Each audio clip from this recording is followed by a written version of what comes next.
Hola, seguimos en esta lección hablando de la doctrina de la salvación o el Ordo Salutis. Y ya hemos hablado sobre varios pasos, digamos, de este Ordo Salutis. Y recuerden que estamos pensando en este pasaje Romanos 8, 29 a 30, que dice, porque a los que de antemano conoció, también los predestinó a ser hechos conforme a la imagen de su Hijo, para que Él sea el primogénito entre muchos hermanos. A los que predestinó, a esos también llamó, a los que llamó, a esos también justificó, y a los que justificó, a esos también glorificó. Y bueno, ya hemos hablado sobre la elección, o cuando Dios, antes de la creación del mundo, en su gracia soberana, escogió a algunos para la salvación. También hemos hablado del llamamiento eficaz, cuando Dios llama a las personas a sí mismo a través de la predicación del Evangelio. Hemos hablado de la regeneración, cuando Dios da vida espiritual a los que ha llamado. Y también hablamos de la conversión, es cuando en el momento la persona responde al llamado del Evangelio con arrepentimiento y fe. Entonces ahora queremos hablar de la justificación. La justificación, cuando Dios considera nuestros pecados como perdonados y la justicia de Cristo como nuestra y nos declara justos. Bueno, seguro que han escuchado de la historia de Martín Lutero, ¿no? Cuando él clavó sus 95 tesis en la puerta en la iglesia en Wittenberg, que realmente se considera el comienzo de la Reforma Protestante, aunque había otros movimientos en otros países durante este tiempo. Pero el punto es que uno de los principales problemas que Lutero tuvo con la iglesia en ese momento fue su comprensión de esta doctrina, de la justificación. Porque cuando Pablo habla de la salvación, dice, como vimos, a los que predestinó, a esos también llamó. Y a los que llamó, esos también justificó. ¿Qué significa que Dios nos justificó? Bueno, en términos simples, la justificación significa declarar justo. Es un término legal. Y cuando hablamos del Evangelio, uno de los puntos principales es que todos los hombres son pecadores. Por eso merecemos la ira de Dios, el castigo eterno de Dios. Entonces Dios es perfectamente justo al mirar nuestra historia, nuestro registro pecaminoso y declararnos culpables y merecedores de su castigo eterno. Entonces tenemos un registro lleno de pecado e injusticia. Y luego hay Cristo, ¿no? Él nunca pecó, como aprendimos en esta lección sobre Cristo. Él tiene un registro de perfecta obediencia y justicia. Entonces, también tenemos que pensar en que sin la santidad, sin justicia, no podemos ver a Dios, no podemos estar cerca de Dios. Entonces necesitamos dos cosas. Primero, necesitamos el perdón de los pecados. Necesitamos limpiar nuestro registro pecaminoso. Y por la gracia infinita de Dios, eso es lo que hizo Jesucristo en la cruz. Él llevó nuestro pecado. La Biblia dice, al que no conoció pecado, lo hizo pecado por nosotros para que fuéramos hechos justicia de Dios en él. Nuestro pecado está puesto en Jesús y Él paga la pena que nosotros merecemos mientras nuestro registro pecaminoso se limpia. Entonces ahora no tenemos, si confiamos en Cristo, no tenemos un registro de pecado, pero tampoco tenemos un registro de justicia, de obediencia perfecta.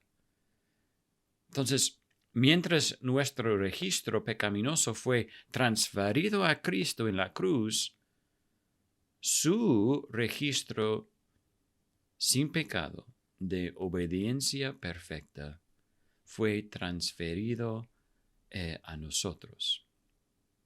Entonces, el término teológico para esto es la imputación de la justicia de Cristo. Su justicia se acredita a nuestra cuenta.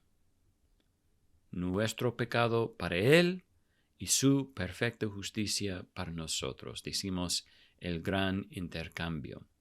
Entonces ahora, cuando Dios nos ve, no ve nuestro registro pecaminoso, Él ve el registro perfecto de Cristo, su obediencia perfecta, y nos declara justos. Pablo dice, no teniendo mi propia justicia derivada de la ley, sino la que es por la fe en Cristo, la justicia que procede de Dios sobre la base de la fe. Entonces, en resumen, la justificación es que Dios considera nuestros pecados como perdonados y la justicia de Cristo como nuestra y nos declara justos. Qué gran verdad es eso. Bueno, quiero mencionar dos cosas más acerca de esta doctrina de la justificación. Es tan importante porque, de nuevo, se trata de eso, la reforma, ¿no? Uno es cómo recibimos esta justificación. Y la segunda cosa es que la diferencia que hace esta doctrina en nuestras vidas diarias. Bueno, ya mencioné Martín Lutero y la batalla o la lucha principal de la reforma que fue esta doctrina. La pregunta fue la justificación o el hecho de que Dios nos declara justos viene por fe o por fe y buenas obras. ¿Es solamente fe o es fe y nuestras buenas obras después? Y los reformadores creían, como nosotros, que la Biblia enseña claramente que la justificación es solo por la fe. Cuando nos arrepentimos de nuestros pecados y ponemos nuestra fe y confianza en Cristo, nuestros pecados son contados como perdonados por la muerte de Cristo y su justicia nos acredita y por lo tanto Dios nos declara justos. Entonces, de nuevo, la justificación es solo por fe. Punto. ¿No?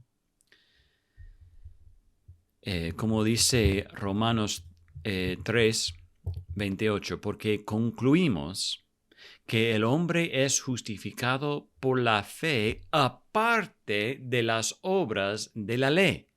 Está bastante claro, ¿no?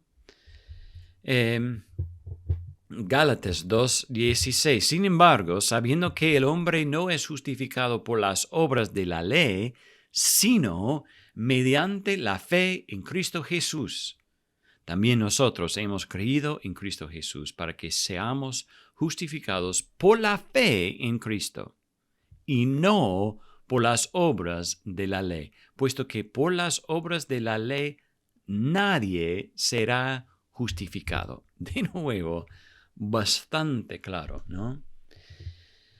Bueno, mi segundo punto es ¿cómo impacta esta doctrina en nuestra vida? O sea, bueno, como hemos dicho antes, todas las doctrinas tienen un impacto en nuestras vidas, ¿no? Simplemente reflexionar sobre un Dios soberano, trinitario, nos hace bien. Pero esta doctrina también tiene un impacto en nuestras vidas.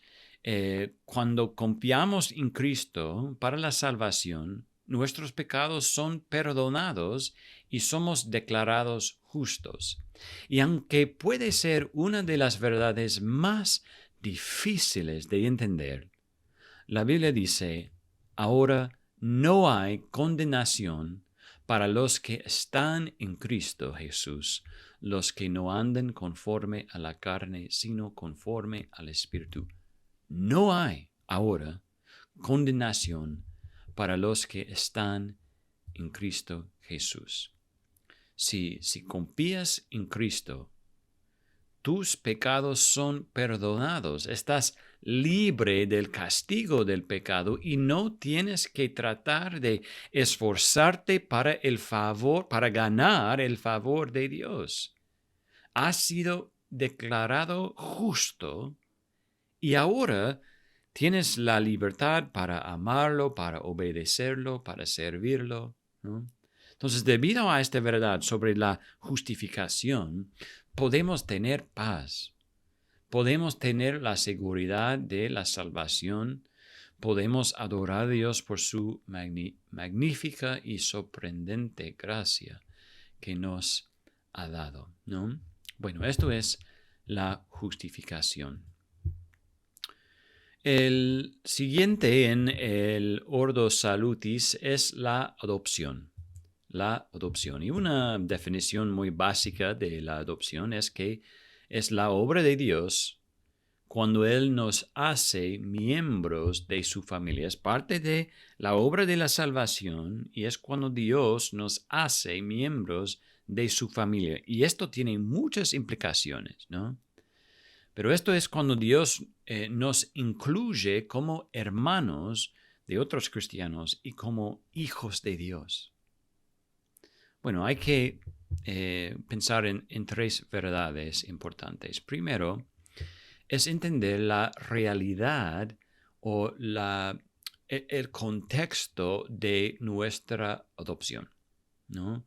El contexto o trasfondo de nuestra adopción es que Dios nos adoptó en su amor cuando nosotros éramos hijos de otros padres, digamos, ¿no?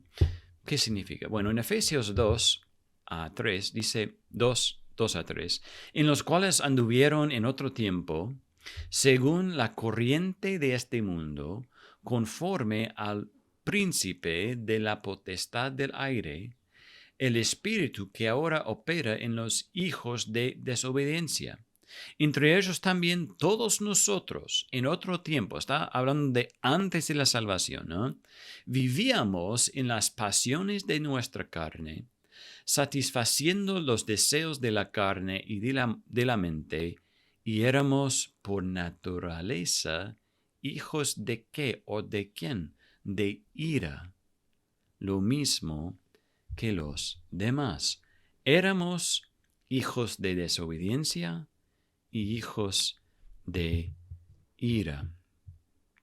Y también en Juan 8, capítulo 8, versículo 44, habla como el diablo es nuestro padre. Entonces, muchas veces la Biblia describe nuestro estado en el mundo como hijos del pecado y del diablo, ¿no? Entonces, cuando hablamos de la adopción, hay que recordar que éramos hijos de otros padres, del pecado, de desobediencia, de ira, del diablo, ¿no?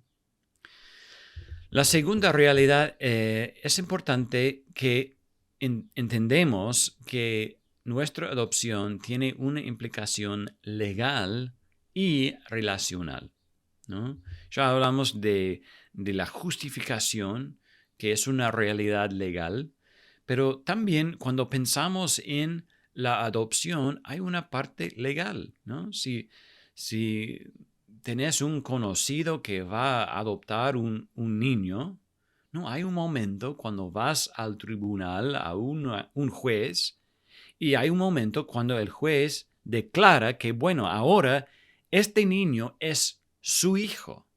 O sea, hay un momento, hay una declaración legal de esta adopción. Y así es con nosotros, ¿no? Éramos hijos de la ira del mismo Satanás, pero había un momento cuando Dios nos declaró hijos de Él. Como dice John MacArthur, en la adopción Dios declara legalmente a los pecadores regenerados y justificados en su familia para que se conviertan en hijos de Dios y así disfruten de todos los derechos y privilegios de alguien que es miembro de la familia eterna de Dios. ¡Qué maravilloso es! Pero no es solamente algo legal, sino algo relacional.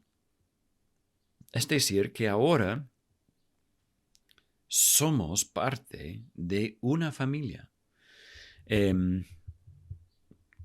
Es muy común entre los cristianos decir hola hermano, hola hermana, que quizás no es tan común en el mundo, aunque a veces hablamos así con no creyentes, pero dentro de la iglesia, dentro de creyentes, esta realidad que puedo decir hola hermano, no es simplemente decirlo, significa algo.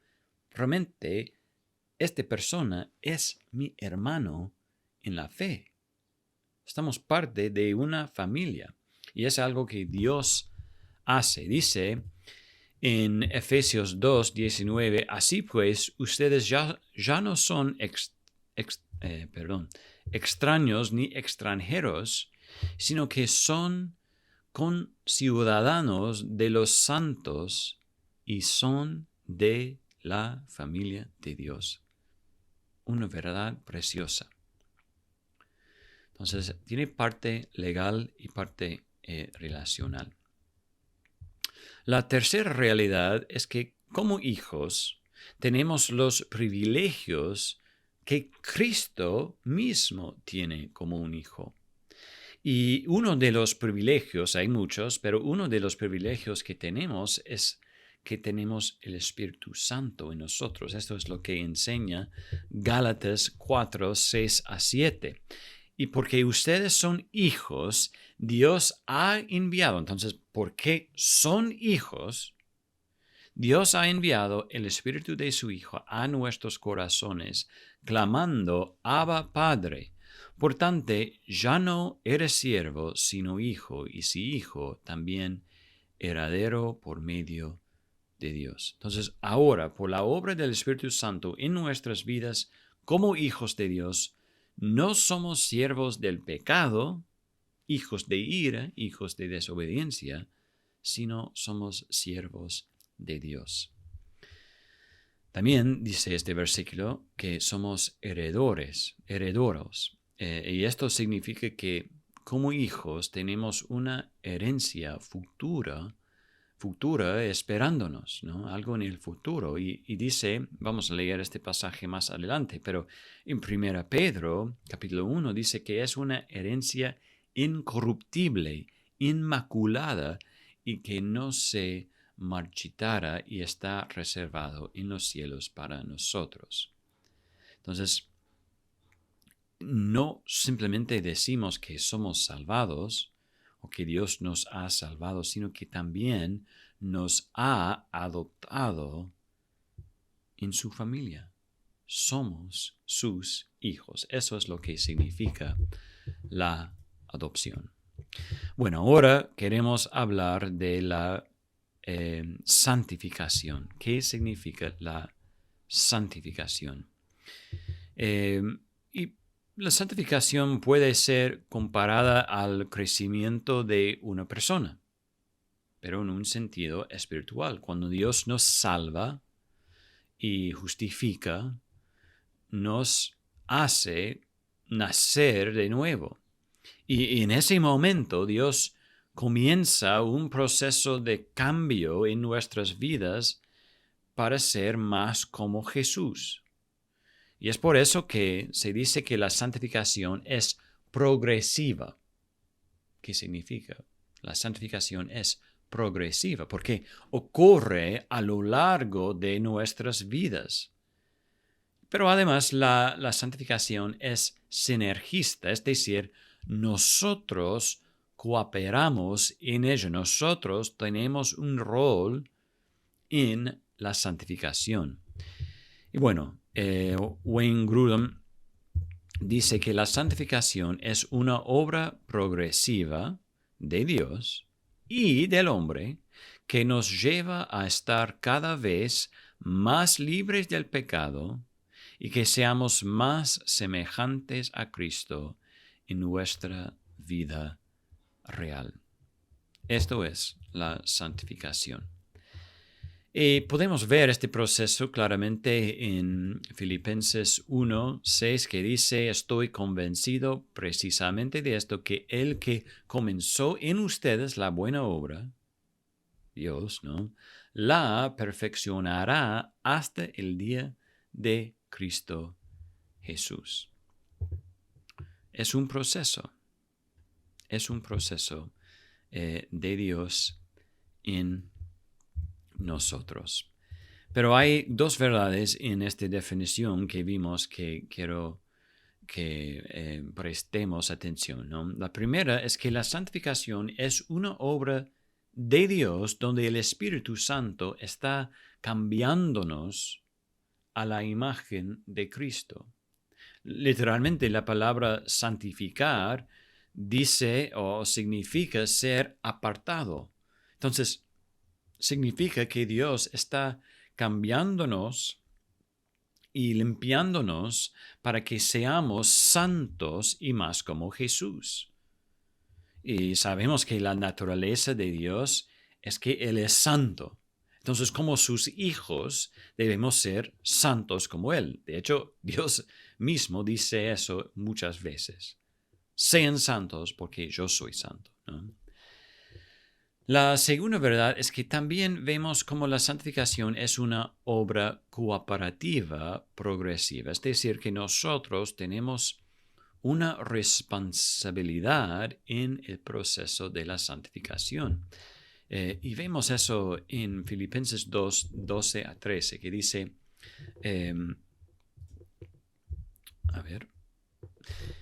así que, amados míos, tal como siempre han obedecido, no solo en mi presencia, sino ahora mucho más en mi ausencia, ocúpense en su salvación con temor y temblor, porque Dios es quien obra en ustedes tanto el querer como el hacer para su buena intención. Entonces podemos preguntar sobre estos versículos: ¿es mi responsabilidad o es la responsabilidad de Dios? Y la respuesta es sí, las dos, ¿no?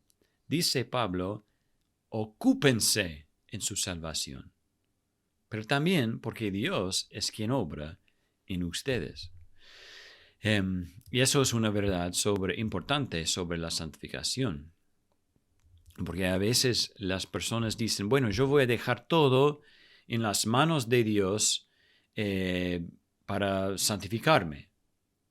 Y bueno, sabemos que la justificación, la elección, todas estas cosas son una obra de Dios. No participamos en la elección, en el llamamiento eficaz o en la conversión, ¿no? Es una obra de Dios. Él nos da fe. Pero la santificación es una obra en que participamos. Nosotros, por fe, tenemos un rol en el proceso de la santificación. Pero también es algo, como hemos dicho, algo progresiva, ¿no? En 1 Juan, capítulo 1, versículo 8, si decimos que no tenemos pecado, nos engañamos a nosotros mismos y la verdad no está en nosotros. Es decir, que los cristianos todavía pecan. ¿Por qué? Porque la santificación es un proceso, ¿no? Algo que va a tomar tiempo. Y es algo que en algunas personas se produce de forma más lenta y en algunas personas de forma más rápida. Pero siempre el punto es que la santificación es que estamos creciendo en Cristo, estamos tomando pasos adelante en la santidad, en la obediencia, la batalla contra el pecado. Avanzamos. Y en mi propia vida a veces, obviamente, hay pecado, ¿no?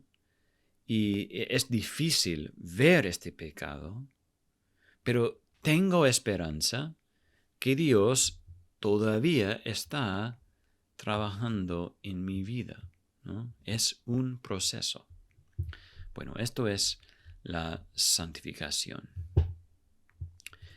Ahora queremos hablar de la perseverancia. La perseverancia.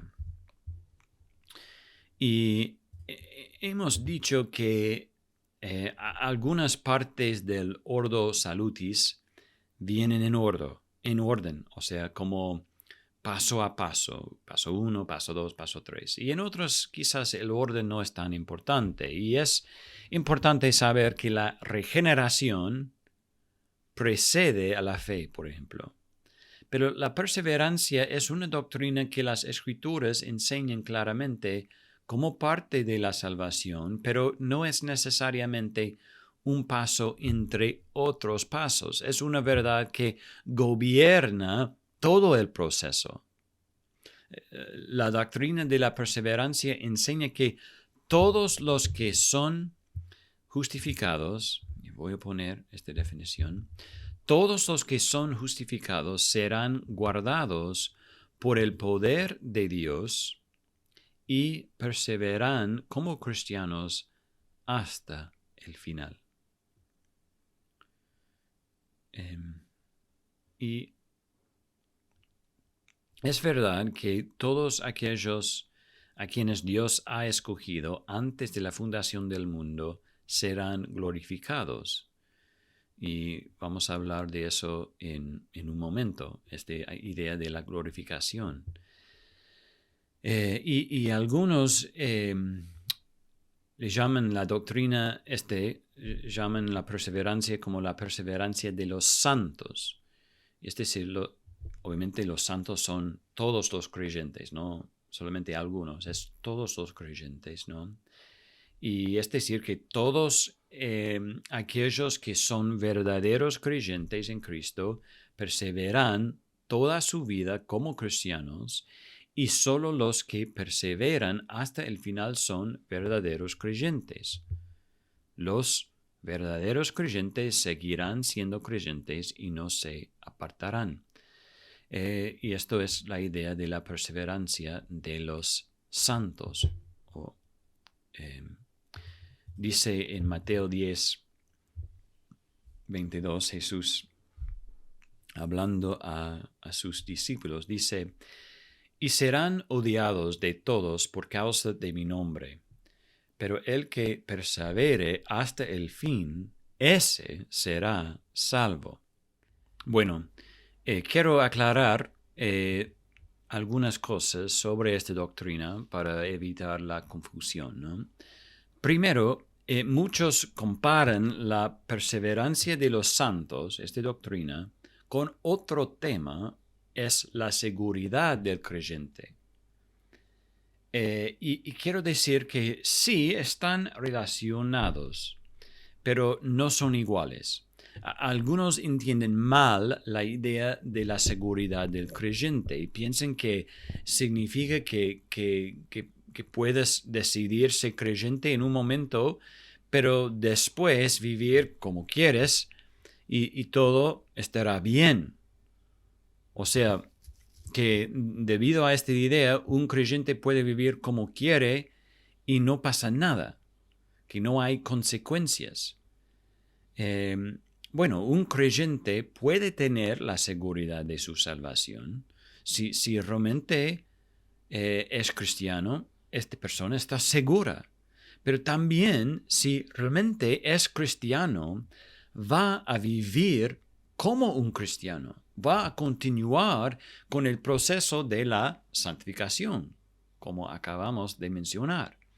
Entonces, no es que nuestras buenas obras nos hagan cristianos o nos mantengan como cristianos, más bien nuestras obras son una señal de que somos cristianos, son evidencias de nuestra salvación.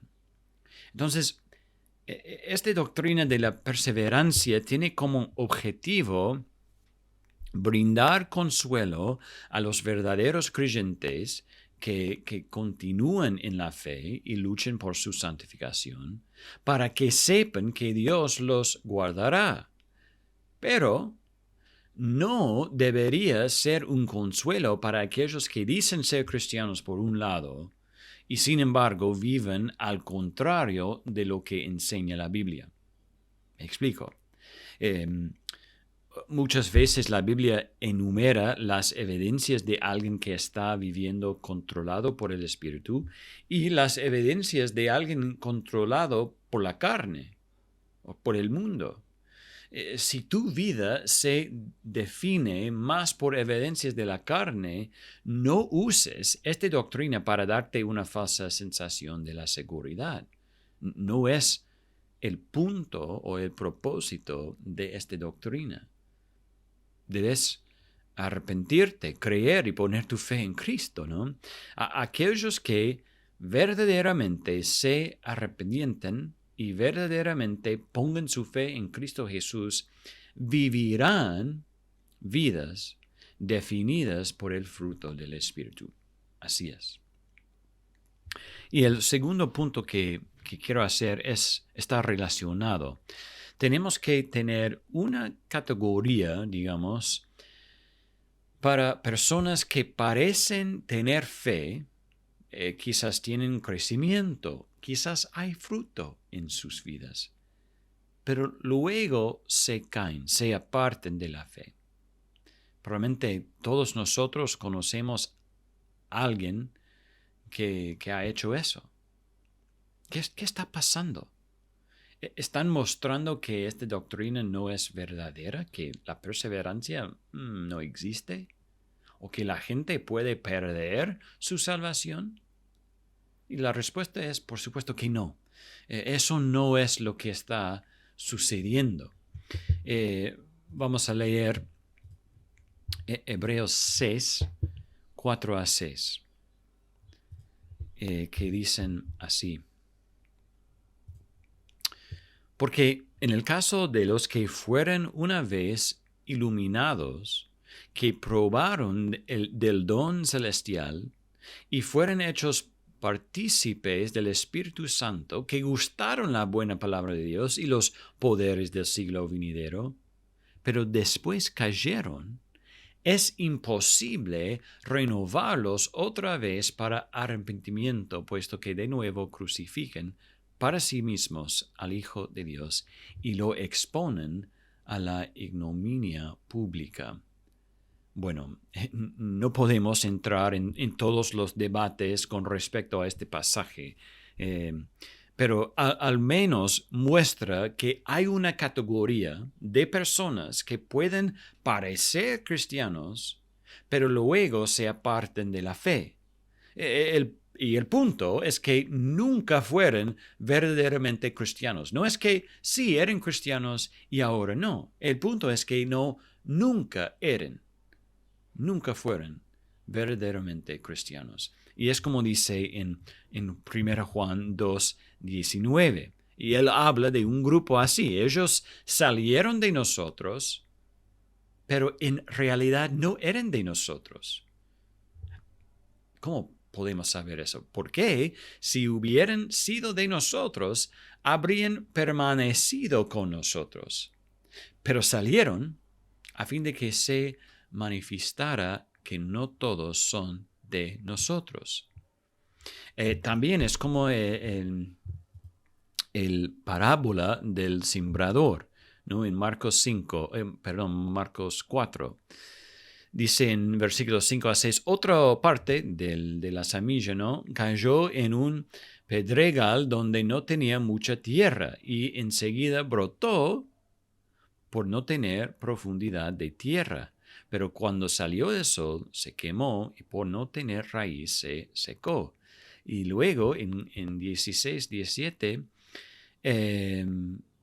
hasta Jesús está explicando el parábola y dice, de igual manera, estos en que se sembró la semilla en pedregales son los que al oír la palabra enseguida, la reciben con gozo, pero no tienen raíz profunda en sí mismos, sino que solo son temporales. Entonces, cuando viene la aflicción o la persecución por causa de la palabra, enseguida se apartan de ella. Entonces, hermanos, existe una categoría para aquellos que parecen tener fe, gozo, crecimiento, pero con el tiempo se demuestra que no tienen fe verdadera y se apartan. Nunca fueron creyentes. No eran verdaderamente cristianos. ¿Por qué? ¿Por qué podemos saber eso? Porque todos los verdaderos creyentes perseveran hasta el final. Y solo aquellos que perseveran hasta el final son verdaderamente cristianos. Esta frase es clave. Entonces voy a repetirla. Porque todos los verdaderos creyentes perseveran hasta el final. Y solo aquellos que lleguen al final son verdaderamente cristianos. Bueno, hay mucho más para decir sobre esta doctrina, pero quiero terminar esta parte con este punto. Cuando hablamos de la perseverancia de los santos, parece que estamos poniendo el énfasis en los santos, es decir, sobre el creyente individual. Y eso significa que buscarán la santidad, se despojarán del pecado y se vistirán de la justicia, ¿no? Como hablamos en la santificación. Los cristianos verdaderos lucharán y trabajarán para dar muerte al pecado en sus vidas. Pero hay otra verdad en esta doctrina. Porque por mucho que los verdaderos creyentes luchen y trabajen para perseverar, hay un Dios bueno y soberano que está preservando a su pueblo, ¿no? Hay evidencia de eso en por ejemplo, Juan capítulo 10, que dice así: mis ovejas oyen mi voz, yo las conozco y me siguen. Yo les doy vida eterna y jamás perecerán, y nadie las arrebatará de mi mano. Mi Padre que me las dio es mayor que todos, y nadie las puede arrebatar de la mano del Padre. ¡Qué gran verdad! También en 1 Pedro 1, 4 a 5 mencionamos este pasaje, pero ahora vamos a leerlo. Para obtener una herencia incorruptible, inmaculada y que no se marchitará, reservada en los cielos para ustedes. Mediante la fe ustedes son protegidos. ¿Por qué? Por el poder de Dios para la salvación que está preparada para ser revelada en el último tiempo. Ustedes son protegidos por el poder de Dios. ¡Wow! En su gran amor, Dios nos sostiene en su mano. Él nos está protegiendo. Él nos está guardando. Entonces, cuando leemos el pasaje que estamos usando como lema, digamos, Romanos 8, que habla de este ordo salutis, cuando leemos a los que predestinó, esos también llamó, a los que llamó, esos también justificó, a los que justificó, esos también glorificó. este versículo muestra que no hay posibilidad de que aquellos a quienes Dios ha predestinado y llamado caigan. No va a pasar. Perseveran, serán glorificados. Dios no va a cambiar su opinión sobre nosotros ni su plan para nosotros para glorificarnos. Si somos verdaderamente cristianos, nuestra salvación está segura porque hay un Dios santo y poderoso que nos protege y sostiene, y Él no fallará, ¿no? Bueno, qué gran verdad. El último es hablar de la glorificación, ¿no? Quizás este último paso, última parte del Ordo Salutis. Tenemos que volver y leer este pasaje porque a los que de antemano conoció, también los predestinó a ser hechos conforme a la imagen de su Hijo, para que Él sea el primogénito entre muchos hermanos. A los que predestinó, estos también llamó; a los que llamó, a estos también justificó; y a los que justificó, a esos también glorificó. El proceso de la salvación termina con la glorificación. Y si sos cristiano, la elección, el llamamiento eficaz, la regeneración, la conversión, la justificación y la adopción sucedieron en el pasado, ¿no? Y la santificación y la perseverancia están pasando ahora, en el presente. Pero la glorificación es la parte de nuestra salvación que viene en el futuro. Es decir, estamos esperando el cumplimiento de esta parte de la salvación. Pero como las otras partes de la salvación, no hay posibilidad, no existe posibilidad de que no vaya a pasar. Como escribió Pablo en este pasaje en Romanos, todos los que son predestinados serán glorificados. No hay algunos que lleguen aparte, pero no al final, no.